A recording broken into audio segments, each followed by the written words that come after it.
Hey bakers, it is Zoe from Sugar Street Studios. Welcome to another episode in our Cakes Around the World.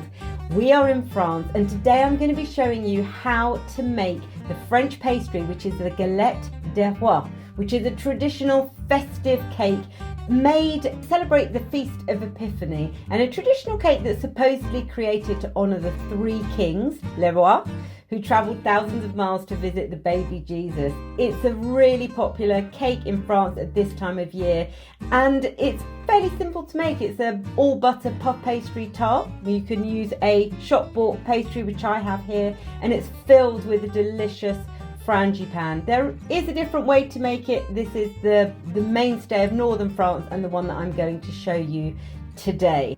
If you're new to the channel, please consider subscribing. It's not just recipes that we do here, but cake techniques, cake hacks, and also some time lapses of cake art. If you want to read and learn a little bit more about the tradition, then please read on below or visit the blog. We're going to begin by combining our ingredients for the almond filling in a bowl. 75 grams of unsalted butter, of ground almonds, of golden caster sugar, and zest of half an orange, plus a pinch of salt to really bring out the flavour of the almonds. And you can either beat this by hand, you want softened butter to make your life easier, or you can do it with a hand mix like I have here. And you want to just cream that together until all of those ingredients are really well combined. At this stage, you want to add in an egg and an egg yolk and beat that well into your almond mix. Once that has loosened, you then want to add in a tablespoon of dark rum, and I've also added 1/4 teaspoon of almond essence, almond extract, just to really help bring out that flavour. And finally, it's an optional extra, but I have added a couple of teaspoons of corn flour, and that's to help prevent the almond filling from seeping out of my galette, out of my tart. You can leave it without, but for extra insurance I just fold it through and you can't taste it. Once that's all mixed together, you want to put that almond mix into the fridge for an hour or so that it really firms up nicely. Now let's move on to the pastry. I have used 500 grams shop bought all butter puff pastry, which is what I recommend you get hold of for optimum flavour. But if you can't find an all butter puff pastry, it will work just as well with a regular mixed fat pastry, just won't taste quite as rich. I've cut my pastry into two, and I am rolling each section of pastry large enough so that I can cut a 9-inch circle. Now you'll see that I am rolling my pastry in between my Simply Making mat, which is a plastic mat, and that enables me to roll out my pastry without the use of flour, and it prevents it from sticking. If you don't have one of these mats, you can achieve the same thing by rolling the pastry between two sheets of greaseproof. And if all else fails, you can absolutely roll out the pastry on a floured worktop. Just please go light on it because you don't want to make the pastry too floury or too dense.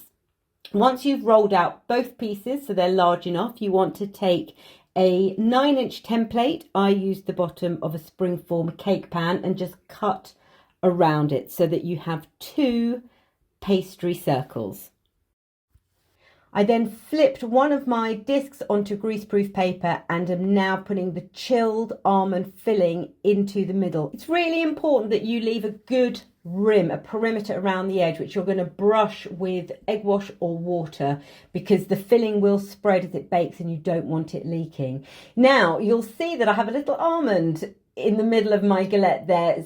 Tradition has it that whoever finds the fève in the middle of the tart will be crowned king of the day. A fève is what was traditionally used. You can use an almond, or if you want to upscale, you can actually put in little plastic trinkets, which is what they do in France. So back to the pastry, you can see that I'm now put the pastry on top, and I am sealing really well, just making sure that the two edges are well sealed and joined, pushing out any air and making sure that they're really well joined. At this stage, I'm going to put the galette in the freezer for about 15 minutes so that the whole thing is really quite firm. When it comes out of the freezer, that's when I will crimp my edges, which you can either do with your fingers or just with the edge of a knife, which is what I've used here. You can get creative. I have to be honest, I'm not much of a pastry chef, so I don't tend to be that artistic, but as the idea is that they are well crimped, so you're not going to get anything leaking out of the top. Once you've done that, you want to brush the top of your galette with egg wash. I have just used an egg yolk with a little bit of whole milk here, or you can use cream, and you'll see that I've just put the wash not on the edges, just on the top. That will inhibit the rise of the sides, which is what we want. And then I'm just using the back of the knife to score a simple shape. You can get creative here. Make sure that you do cut some air holes for the steam to escape out of the galette while it is baking. That is quite important. Now at this point you can bake straight away, or you can leave it in the fridge overnight. Bake in a preheated oven at 180 degrees Celsius for around 30 minutes. The galette will puff up, and then as it comes out and cools, it will deflate again. That's completely normal. And then place it on a cooling rack and eat it warm or at room temperature. Have you made one of these galettes before? I would love to know. Just post in the comments, or any other useful advice you have on making galettes. Let's share with the other viewers. Thanks so much for watching.